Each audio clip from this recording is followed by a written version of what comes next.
వీక్షకులకు స్వాగతం. నమస్కారం. 2007 డిసెంబర్ 27 ఆనాడు ముఖ్యమంత్రిగా ఉన్నది వైఎస్ రాజశేఖర రెడ్డి. కృష్ణా జిల్లా ఎస్పీగా ఉన్నది పిఎస్ఆర్ ఆంజనేయులు. ఇబ్రహీంపట్నం దుర్గా లేడీస్ హాస్టల్లో అయేషా మీరా అనే బీఫార్మసీ విద్యార్థిని, మైనారిటీకి చెందిన విద్యార్థిని.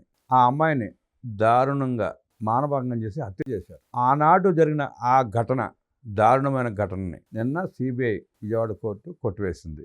సాక్ష్యాలు లేవని కొట్టివేసింది. ఆనాడు ఎస్పీగా ఉన్న పిఎస్ఆర్ ఆంజనేయులు సత్యంబాబు అనే వ్యక్తిని అరెస్ట్ చేసి అతన్ని దోషిగా చూపించే ప్రయత్నం చేశారు. హైకోర్టు సత్యంబాబుని దోషి కాదని చెప్పి విడుదల చేసింది. ఆ దారుణ ఘటన వెనక రాజకీయ నాయకుల హస్తం ఉందని, రాజకీయ నాయకుల కుటుంబ సభ్యుడైన ఒక అతను ఈ దారుణానికి బాల్పడ్డాడన్న ప్రచారం విస్తృతంగా ప్రజల్లో జరిగింది.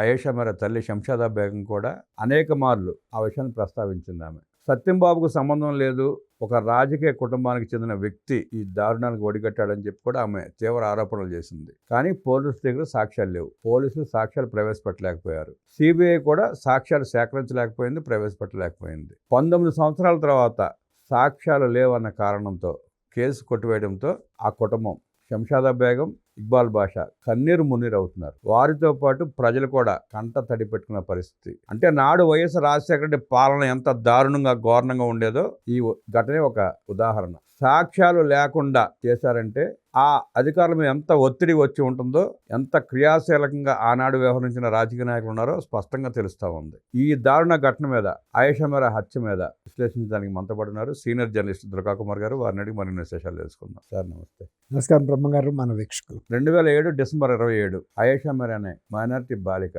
బీఫార్మసీ చదివితే హాస్టల్లో ఉంది, ఇబ్రహీంపట్నం హాస్టల్లో. ఆ అమ్మాయిని అత్యంత క్రూరంగా చంపివేయడం కూడా తెలిసింది. సంచలనం సృష్టించింది ఆ కేసు. 19 ఏళ్ల తర్వాత సిబిఐ కోర్టు కొట్టివేసింది సాక్ష్యాలు లేవని. ఆ కేసును ఎలా చూస్తారు? ఆనాడు ఉన్న పాలకుల తీరుని ఎట్లా విశ్లేషిస్తారు? ఇది మీరు అన్నట్టు ఈ అయేషా మీరా హత్య కేసు అప్పటి ఉమ్మడి ఆంధ్రప్రదేశ్లోనే కాదు, నిజానికి సౌత్ ఇండియాలోనే ఒక సెన్సేషన్ క్రియేట్ చేసింది. భయకంపితులయ్యారు ప్రజలు.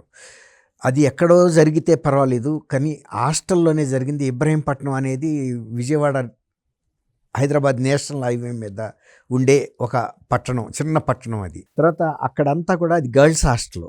ఒక గర్ల్స్ హాస్టల్లోకి ఒక అగాంతకుడు వచ్చి ఆ అమ్మాయిని మానభంగం చేయటమే కాకుండా ఘోరంగా హత్య చేసి ఆ శవాన్ని ఈడ్చుకుంటూ వెళ్ళి బాత్రూంలో పడేసి వెళ్ళిపోవటం అనేది ఎవరికి కనపడకుండా సాధ్యమయ్యే విషయం కాదు. ప్లస్ అమ్మాయితో పాటు బోర్డు మంది హాస్టల్ విద్యార్థులు ఉన్నారు. హాస్టల్ వార్డెన్ ఉంటుంది, కాపలా వాళ్ళు ఉంటారు.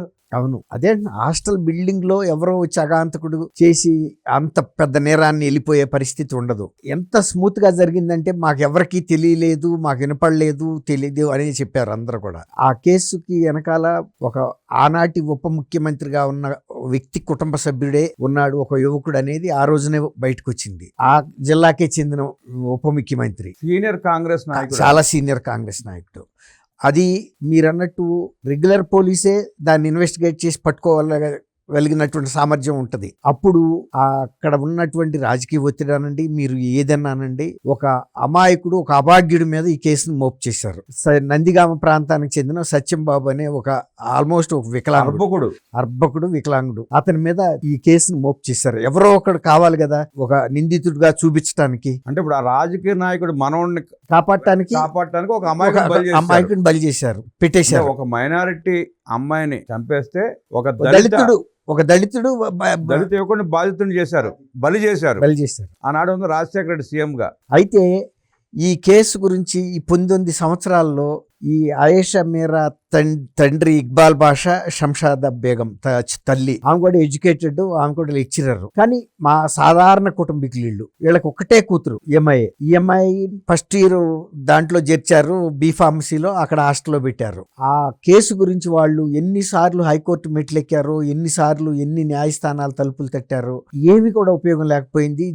ఈ వీళ్ళు సరిగ్గా చేయటం లేదు రాష్ట్ర పోలీసులని సిబిఐకి ఇస్తే, సిబిఐ వాళ్ళు కూడా ఏమి దర్యాప్తు జరపలేకపోతున్నారని కూడా వాళ్ళు పలుమార్లు జడ్జెస్ ముందు కూడా వాళ్ళు వ్యక్తిగతంగా హాజరై కూడా వాళ్ళ బాధను వ్యక్తం చేశారు. నిన్న public prosecutor, CBI public prosecutor Gopinath గారు, ఆయన ఇంత కొండ తవ్వి వెలుకను పట్టుకున్నట్టుగా ఈ కేసులో మాకు కొత్త సాక్ష్యాధారాలు ఏమీ లభించలేదని మళ్ళీ ఒక నివేదికని జడ్జి గారి ముందు పెడితే, ఇక జడ్జి గారు చేయగలిగేది ఏముంది?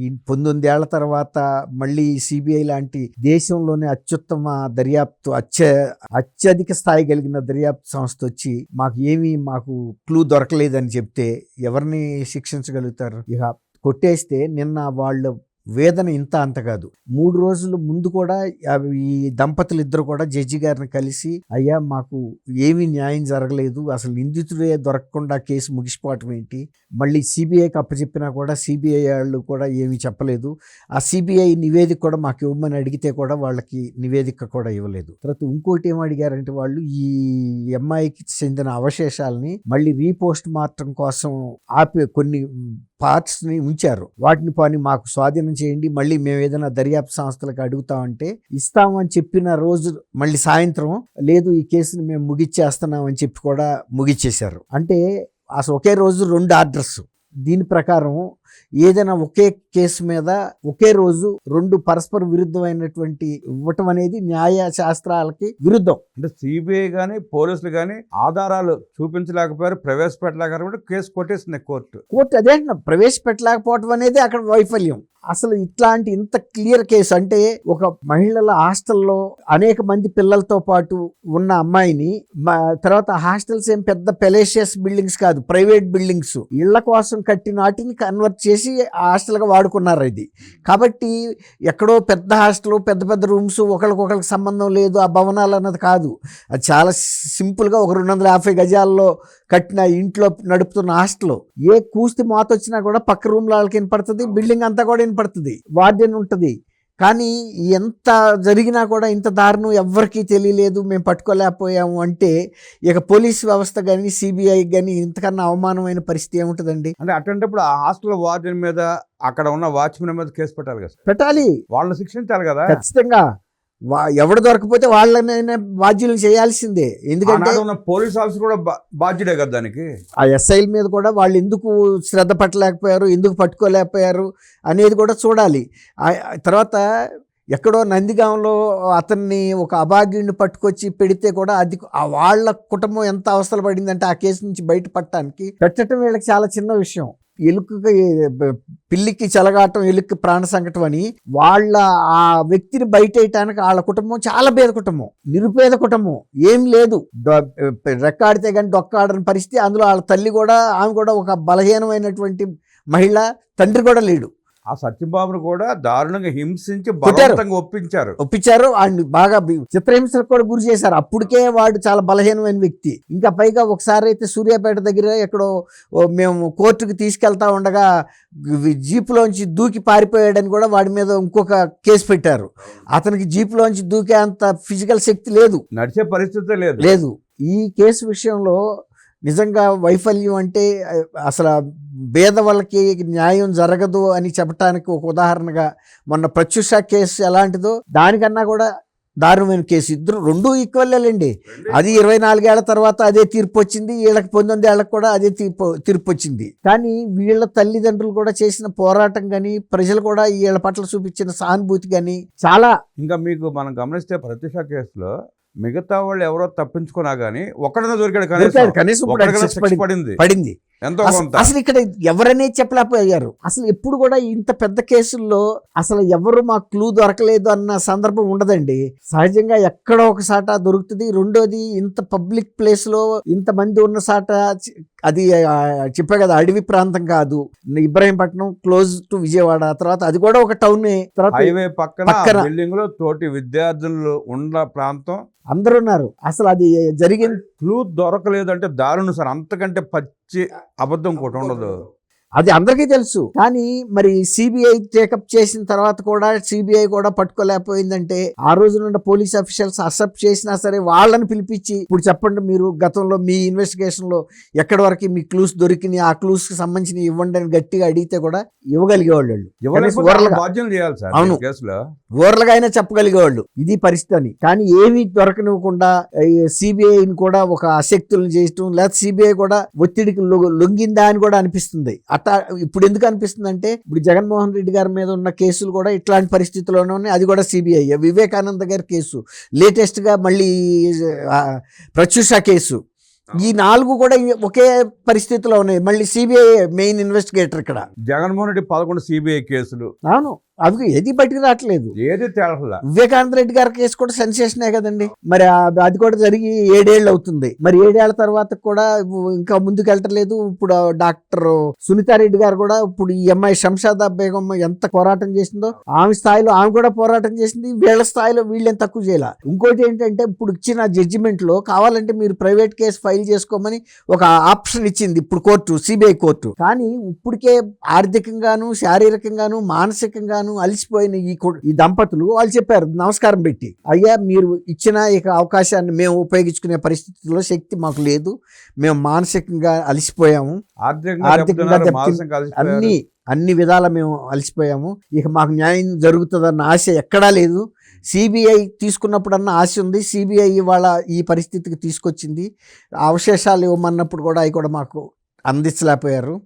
ఇక మాకు ఎక్కడా న్యాయం జరగదు కాబట్టి ఇక మేము వెళ్ళి ఇంట్లో గమ్మున ఉంటాం తప్ప మేము చేయగలిగింది ఏం లేదని ఒక రకంగా దర్యాప్తు సంస్థలకి న్యాయ వ్యవస్థకి గౌరవపూర్వకంగా దండం పెట్టి వాళ్ళు పక్కకి కళ్ళ నీళ్లు కుక్కుని పక్కకి వెళ్ళిపోయారు. సార్, ఇలాంటి సందర్భాలలోనైనా మామూలుగా ప్రతిదానికి రెచ్చిపోయి కుల సంఘాలు, మత సంఘాలు, ఆ సంఘాలు, ఈ సంఘాలు రోడ్డు ఎక్కి పోరాటాలు చేస్తూ ఉంటాయి, విమర్శిస్తూ ఉంటాయి. ఇలాంటి సంఘటనలో ఆయేషా మీరా కుటుంబానికి కానీ ప్రత్యూష కుటుంబానికి కానీ ఏ ప్రజా సంఘం ఆదుకున్న పరిస్థితి కనపడలా.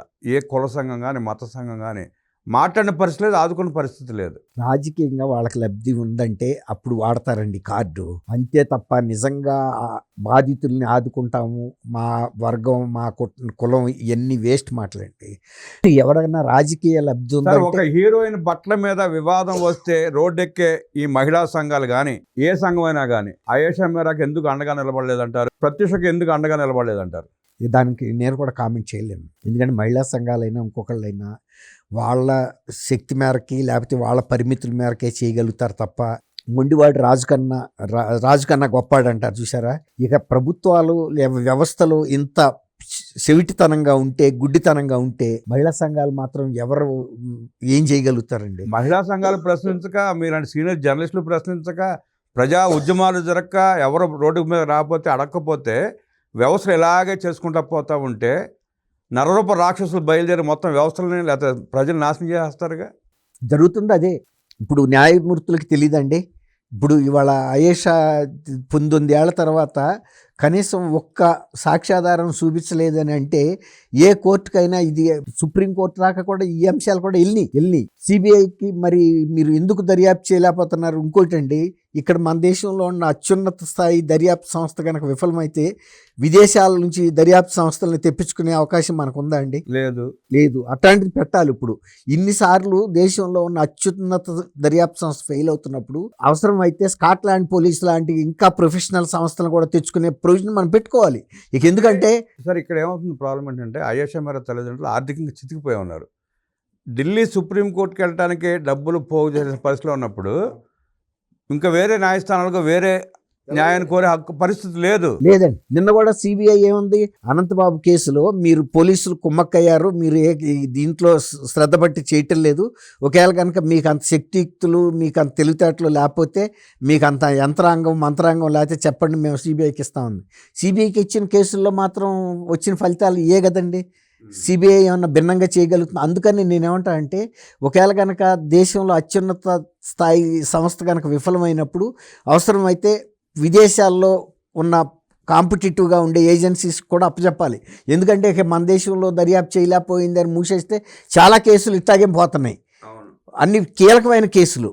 అంటే ఆర్థికంగా బలవంతుడు ఏం చేసినా సాగే పరిస్థితి కనపడుతుందండి.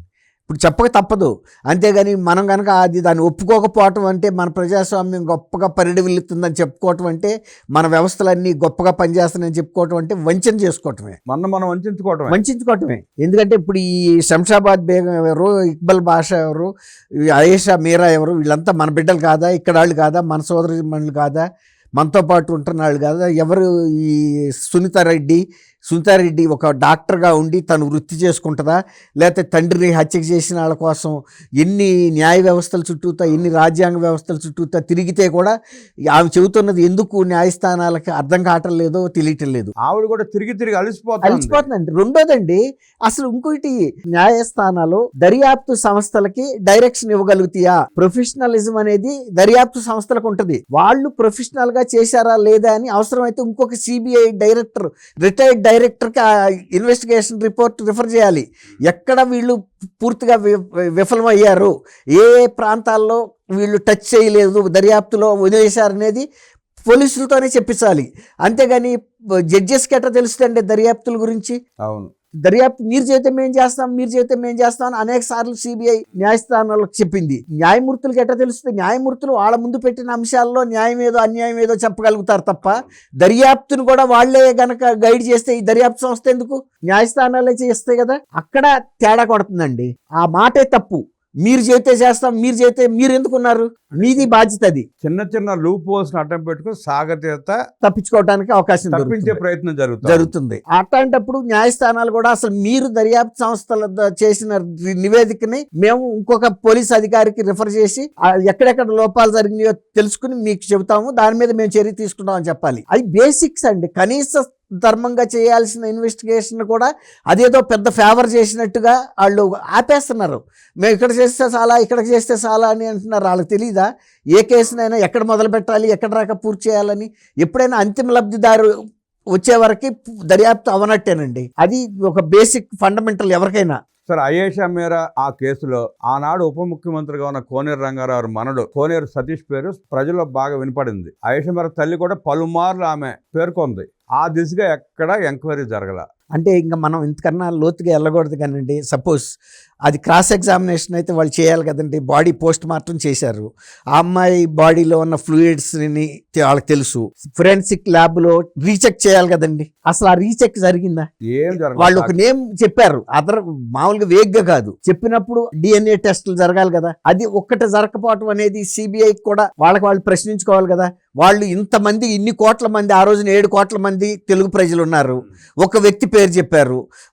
వ్యక్తి పేరు చెప్పినప్పుడు ఆ డిఎన్ఏ టెస్టులకి వెళ్ళిందా? అదొక్కటే ఏ న్యాయస్థానం అయినా ప్రశ్నిస్తే నిజం తెలుస్తుందండి. అవన్నీ ధ్వంసం అయిపోయినాయి, ధ్వంసం చేసి. అదే అంటున్నా, అప్పుడు ఉన్నాయి కదా డిఎన్ఏ పోస్ట్ మార్టం జరగకముందే అది చేయించాలి. పోస్ట్ మార్టం దగ్గర కూడా వాళ్ళు కొంతకాలం ప్రిజర్వ్ చేస్తారండి కెమికల్ గా. అప్పుడు ఆ డిఎన్ఏ టెస్ట్ అనేది ఇప్పుడు కన్నా జరిగిందా లేదా అనేది జరగలేదు అంటేనే అక్కడే వ్యవస్థల్లో ఒక లోపాయికారితనంగా ఒక ఇది జరిగింది. ఆనాడు ఆ సంఘటన జరిగిన రోజున ఉన్న ఎస్ఐ దగ్గర నుంచి సిఐ, డిఎస్పీ, ఎస్పీ, డీజీపీ, ముఖ్యమంత్రి అందరూ బాధ్యులే.